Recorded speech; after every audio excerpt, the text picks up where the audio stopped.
어떻게 지난 주간 잘 지내셨어요? 예, 아유, 혹시 봤을 때 내가 제일 멀리 갔다 온 것 같다. 한번 손 들어 보시겠습니까? 제일 멀리 갔다 온 것 같다. 다 이제 거의, 그럼 나는 이제 송파구 안에만 머물렀다. 예. 아유, 좋겠어요. 예. 예, 하여튼 고생 많으셨습니다. 참 명절 되면 스트레스 많이 받는 경우가 있고 그런데 정말 주님 안에서 회복되었으면 좋겠고, 우리가 영적으로 참 이렇게 어지러울 때가 있습니다. 명절 전후로 그럴 때가 있는데 목장별로 이 부분이 잘 정리될 수 있도록 안내해 주시면 좋을 것 같아요. 오늘 박성수 목사님 말씀 전하셨는데 저도 참 은혜 많이 받았거든요. 오늘 목사님이 저한테 그러시더라고요. 목사님 이제 안 젊어요, 저한테. 목사님 그걸 반복해서 강조를 하셨어요. 안 젊다고. 그래서 저는 그런 얘기를 처음 들어와가지고 굉장히 신선했습니다. 그 얘기도 참 신선하다. 그만큼 친분이 있으니까 그런 얘기를 편하게 해요. 한 번씩 만나서 이야기도 하고. 정말로 참 이렇게 목사님 통해서도 은혜 받고, 또 우리 잠실세내교회에 대해서 좋은 소문이 많이 들리는 것 같아요. 그래서 잠실 지역은 잠실세내교회가 책임져야 된다라고 자꾸 그렇게 얘기하시는데, 자꾸 이제 부담 주지 말라고 밑도 끝도 없이. 근데 정말로 우리 잠실세내교회가 든든히 서가는 데에는 목장이 너무나 중요합니다. 목장이, 매번 강조하지만 목장이. 그래서 목장이 일어나야 됩니다. 그러기 위해서는 목자가 중요해요. 목자. 생각해 보세요. 어떤 목자가 있느냐에 따라, 목자에 따라서 목장의 색깔이 바뀌잖아요. 그렇죠? 예. 그래서 목자가 중요한 거예요. 목자가. 예. 담임 목사의 그 영성의 색깔에 의해서 교회의 영성의 색깔이 막 좌지우지되듯이 목장도 마찬가지입니다. 그래서 우리 목자님들이 주님 안에서 얼마나 내가 준비되어 있느냐, 연약하더라도, 때로는 넘어지더라도 얼마나 다시금 복음 붙들고 일어나느냐가 중요한데, 우리 또 다시 한번 믿음의 교회 잘 일어나갈 수 있도록 정말 그렇게 목장 모임 잘 가지셨으면 좋겠습니다. 우리가 10월 3일 날 체육대회가 있고, 그리고 이제 이런저런 찬조를 받고 있는데 마음이 동하신 분들은 하셨으면 좋겠고, 부담 갖지 마시고요. 저는 이런 거 부담 드리는 거 별로 좋아하지 않으니까 동하신 분들 하셨으면 좋겠고, 대신 참석하는 것은 부담을 가지시고 참석하셨으면 좋겠어요. 19일 날 바자회가 있고, 또 우리 노예 체육대회가 있는데, 여전도에 또 거기 참석하셔야죠, 그죠? 3일 날 우리가 교회 체육대회가 있고, 그 다음 주 화요일 날 노예 체육대회가 있습니다. 제가 이제 우리 시찰에서는 젊은 목사 쪽에 속하니까 또 뭐 축구도 뛰고 했는데 눈치 봐가지고 설렁 뛸까 하는데 하여튼 교회가 우선이니까 그렇게 하려고 합니다. 오늘 말씀 볼게요. 본능이 아니라 영으로 살아야합니다. 본능이 아니라 영으로 살아야합니다. 여는 질문은 추석 연휴를 보내며 받으신 은혜가 있다면 함께 나눠 봅시다. 뭐 여러 얘기가 있잖아요. 저는 대전에서 서울 올라오는데 7시간 걸렸어요. 이번에 그 뉴스를 보니까 티맵 따라가면, 그러니까 티맵이 막 이렇게 안내를 하잖아요.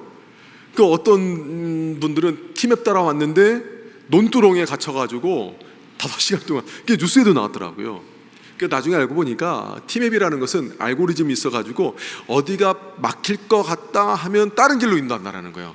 그러니까 예측해서 다른 데 인도하다 보니까 저는 막 막히는 건 별로 없었는데 열심히 달렸는데 7시간 걸렸어요. 그래가지고 그러다 보니까 막 마음이 막 안 좋을 때도 있잖아요. 왜냐면 제가 말은 안 했지만 지난주에 허리가 굉장히 아팠습니다. 금철하고 주일 설교하는데 너무 힘들었어요. 서서 있는 게. 근데 특별한 일이 있는 게 아니에요. 자다 일어났는데 허리가 아픈 거예요.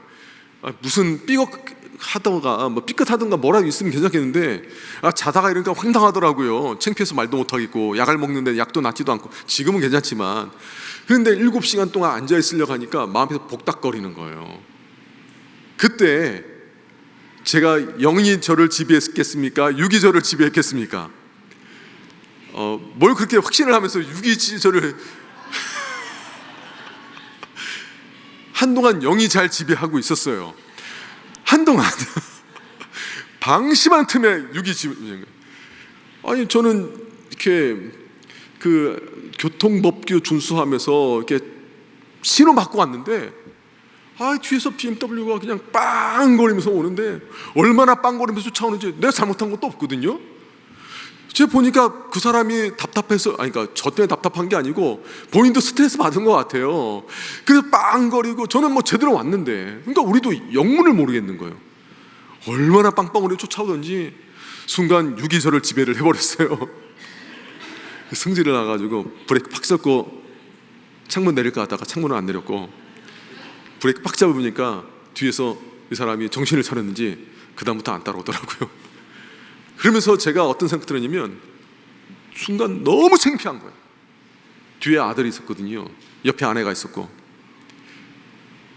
그날 아침에 가정예배 드리고 올라오는데 말씀은 오늘 본문 말씀 제가 묵상하고 있었을 거 아닙니까?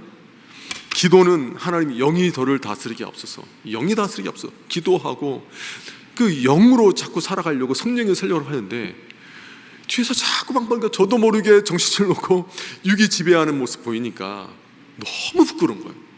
오늘 설교할 때 제가 편했겠습니까? 부끄럽겠습니까? 아내가 저기 앉아있는데 마음 편하지는 않았어요. 그래도 다시금 이 영으로 지배받기 위해서 여러분 우리가 제가 이 얘기를 왜 하냐면 부끄러운 얘기 아닙니까? 중요한 건 뭐냐면 명절 때 가족이랑 만났을 때 내가 연약할 때 내가 방심했을 때 자꾸 육이 나를 틈타요. 넘어뜨리려고 그래요. 그렇기 때문에 우리는 이 부분에 대해서요 이번 명절하고 어떻게 지내냐 좀 자유롭게 편하게 얘기 나누셔도 좋아요. 대신 정죄는 금물입니다. 정죄. 그래서 우리가 함께 그러니까 생각해보세요. 제가 이렇게 얘기하니까 어이구 목사라는 사람이 저 뒤에 빵빵거린다고 그거 못 참아가지고 어떻게 이 큰 교회를 목회를 하려고 하는지 도대체 내가 모르겠다. 이래버리면 정죄가 되면 나중에 제가 이게 말을 할 수 있겠어요? 목장 안에서 그래버리면 안 된다라는 거예요. 그럴 때 우리가 가져야 될 것은 예수님 마음 아니겠습니까? 그렇죠? 서로 안심하고 나눌 수 있고 뭐 이렇게 했으면 좋겠고. 자, 1번 우리 함께 질문 읽습니다. 예수님의 십자가와 부활로 새 생명 은혜를 받은 우리가 이뤄갈 삶의 모습은 무엇인가요? 자,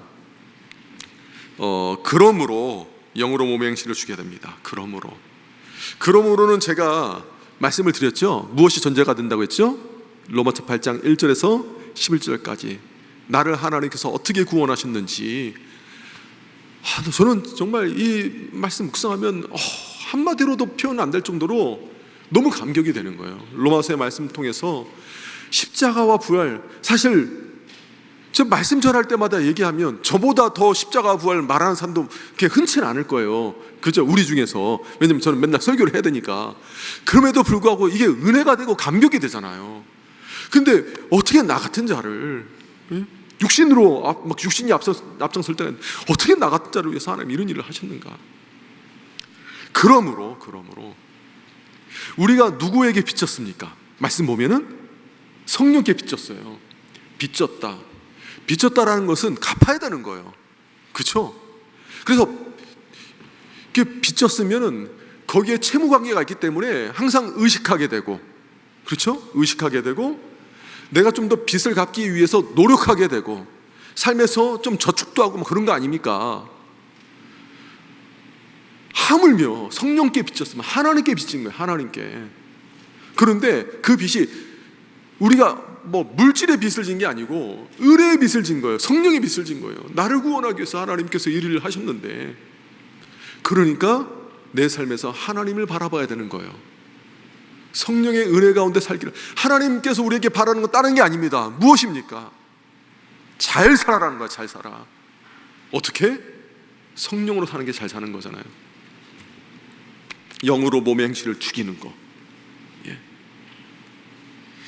자, 2번 문제 우리 함께 읽도록 하겠습니다. 육신대로 살면 반드시 죽을 것이다는 절박한 외침에 담겨있는 의미는 무엇인가요? 이게 절박한 외침이라고 했잖아요. 그렇죠? 제가 사실 한 단어 다 설명을 못해요. 근데 사도 바울이 일반적인 말을 안 썼어요. 그런데 그만큼 흔들어 깨우는 거예요. 자꾸 우리가 막 영혼에 맞춘 상태에 있으니까, 육신대로 자꾸 살려가니까. 근데 문제가 뭐냐면, 육신대로 사는데 내가 육신대로 사는 것을 깨닫는 사람이 많을까요, 적을까요? 적어요. 말씀이 내 안에 살아있을 때는 내가 순간 내가 육신대로 살았구나 돌이키지만, 그나마 내 안에 내 영에 말씀이 없으면 내 성격 원래 그래요. 저 사람이 빵빵거리는데, 하도 빵빵거리 찾아오는데 내 잘못한 것도 없는데 브레이크 한번 밟을 수 있죠, 뭐 이렇게 나갈 수 있는 거예요. 말씀이 내 안에 있어요. 말씀이. 우리는 성령의 음성을 듣고 성령의 책망을 받고 말씀에 인도 안 받는 사람 아닙니까? 그러니까 우리는 영으로 살아가는 사람이에요. 그게 중요한 거 아닙니까? 그러면 육신대로 산다라는 의미가 뭐냐면, 육신대로 산다는 게 뭐라고 했죠? 뭐대로 살면 안 돼요? 본성, 통제를 벗어난 본성, 하나님의 뜻에, 하나님의 계획에 통제를 벗어난 본성대로 사는 게 육신의 본성이죠. 그리고 로마서 1장과 2장에 있는 말씀, 그런 말씀 아닙니까? 그래서 육신대로 살면 반드시 죽을 것이라는 절박한 외침에 담겨있는 의미가 뭐냐, 하나님께서 우리를 흔들어 깨우시는데, 구원받은 백성이라 할지라도 육신대로 살면 영혼의 침체를 겪습니다. 영혼의 침체를 겪음에도 불구하고 육신대로 살면 영혼의 마비와 나중엔 영혼의 호흡곤란을 일으켜요. 마치 혼수 상태에 빠진 것처럼. 뿐만 아니라 죄는 우리를 그렇게 끝까지 사로잡으려고 그래요. 좀 이만하면 됐다, 이 정도면 내가 좀 됐다 싶어도 또 넘어지는 게 우리 아닙니까? 그렇잖아요. 사실 제가 그 뒤에 빵빵거린 게 그 7시간 중에 처음이었을까요? 아니면 그 전에 좀 있었을까요? 그 전에도 있었어요. 제가 잘못한 게 아니고, 깜빡이에 눕고 제대로 쭉 오면은 괜히 그때 막 속도 내는 사람도 있죠. 그때는 저분이 바쁜가 보다 하고 넘어갔어요. 이만하면 됐다 싶었는데, 이만하면 됐다 싶었는데 얼마 지나서 다른 차가 또 그러니까 도대체 뭐가 문제? 그런 거예요. 서로가 예민해져 있을 때, 방심했을 때. 그러니까 죄는, 육신은 우리를 끝까지 사로잡습니다. 자, 그러면 3번 우리 한 번 읽습니다. 함께 읽습니다.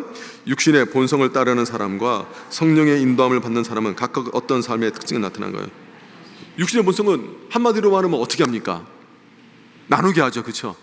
상처를 주고 나누게 하고 뭐하고 나누게 하고, 로마서 1장 2장 말씀 보면은 우상 숭배, 동성애, 그리고 각종 불의, 비방하는 거, 비난하는 거, 수군수군 대는 거 다 육신에 속한 거예요.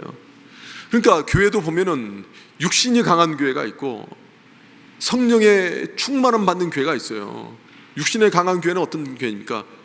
수군수군 대는 거 그렇게 많아요. 내가 보는 게 다야. 내가 보는 게 다. 그리고 이렇게 나뉘는 일들이 그렇게 많아요. 그 안에서 막 싸우고 뭐하고, 목사님이 내 편 안 들어주면 목사님 저 사람 편인 것 같고, 어떤 목자님이 내 편 안 들어주면 저 목자님이 또 다른 편인 것 같고, 그러니까 누군가 비방하면 다른 사람들은 다 나랑 같은 그 감정을 가져야 될 것 같고, 다 육신에 속한 거 아닙니까? 근데 성령에 속한 교회는 어떻습니까? 성령의 충만한 인도 안 받는 교회는 육신에 속한 사람이 때로는 우리가 넘어지더라도, 이게 발화를 일으키더라도요, 성령의 비가 쫙 내린 상태에서 있기 때문에 순간 불꽃은 켜도 이게 번지지 않아요. 그냥 다시 사그라들어요. 성령의 인도하심 받는 교회는 하나가 됩니다. 어떻게든 하나가 돼요. 성령께서 하나가 되게 하시고 힘쓰시고 서로 이해하고 용납하고, 때로는 그러려니 하고, 막 봤을 때 막 담임 목사 보니까 도대체 운전을 도대체 어떻게 했길래 뒤에서 빵빵거린 거야. 막 온갖 추처가, 이게 아니고, 목사님도 때로는 실수할 수 있겠구나. 제가 그때는 저는 모르겠어요. 제가 뭘 실수했는지 모르겠어요. 아내도 모르겠고 제 아들도 왜 그런지 모르겠다는 거예요. 그래도 목사님이 순간 넘어졌구나. 뭐 그렇게 나가는 거지. 아이고 저 인간도 뭐 이렇게 나오면 안 되는 거예요. 그러니까 우리 서로가 그런 거예요. 서로가. 자, 성령의 인도함 받는 가정 어떨까요? 가정, 부부간에도 마찬가지잖아요. 그죠? 부부간에 육신이 자꾸 하게 되면 10년 전에 남편이 나에게 서운하게 한 거 그때 다 나와요. 막 인간아, 우리 집이 그랬다는 거 아니에요. 인간아, 그때 당신이 뭐 했잖아. 그 얘기를 언제까지 얘기해? 그때 난 그거 어디 가냐? 뭐 이러면서 서로 육신이 서로가 싸우니까 더 분열되는 거예요. 그렇잖아요.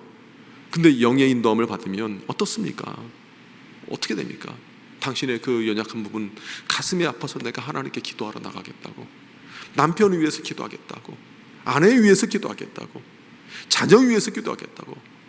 그게 다른 거 아니겠어요? 때로는 훈계를 하더라도 그것을 또한 사랑으로 또 기도하면서 하는 것 아니겠습니까? 그런 모습이 하여튼 가정에서는 어디든 우리가 가는 곳마다 육신과 영이 같이 가니까 이렇게 보셔야 돼요. 앞서 말씀드린 것처럼 사실 원래는 우리가 우리 질서가 영의 질서대로 내가 따라 살아가야 되는 사람이었어요. 근데 잘못하면 육의 질서대로 따라가면 곤란하지 않습니까? 어제도 저는 이제 건강관리를 잘하겠다 싶었는데 교육자들과 유혹을 못 참고 밤에 치킨을 먹었어요. 그리고 나서 내가 치킨을 지금 먹을 때가 아닌데 육이 제 마음을 이겨버렸어요. 근데 이제 예를 들면 육이 강하면 절제가 안 돼요. 밤새도록 게임하고 밤새도록 도박을 하고 밤새도록 술을 마시고, 육이 강할 때. 그러나 영의 질서대로 가면 모이면 말씀 묵상하고, 때로는 이렇게 저렇게 서로 이야기 나눌 수도 있지만 또 그 가운데 격려하고 기도하자 하고, 이게 제자의 모습 아니겠습니까? 자, 그게 영의 인도 안 받는, 이게 영의 질서예요. 그래서 나는 뭐가 강한가 스스로 점검해 보셔야 돼요. 혈기가 강하다면 육이 강한 거고, 그러나 성령의 인도하심과 말씀으로 내가 붙들려 하면 영이 점점 더 강해지는 거고. 자, 우리 4번 우리 함께 있습니다. 우리는 영의 것으로 육을 다스리며 가고 있나요? 육신의 본성을 거스르고 성령의 인도하심 받아야 할 우리의 마음과 생각, 삶의 자리는 무엇인지 개인의 삶과 신앙을 점검해 봅시다.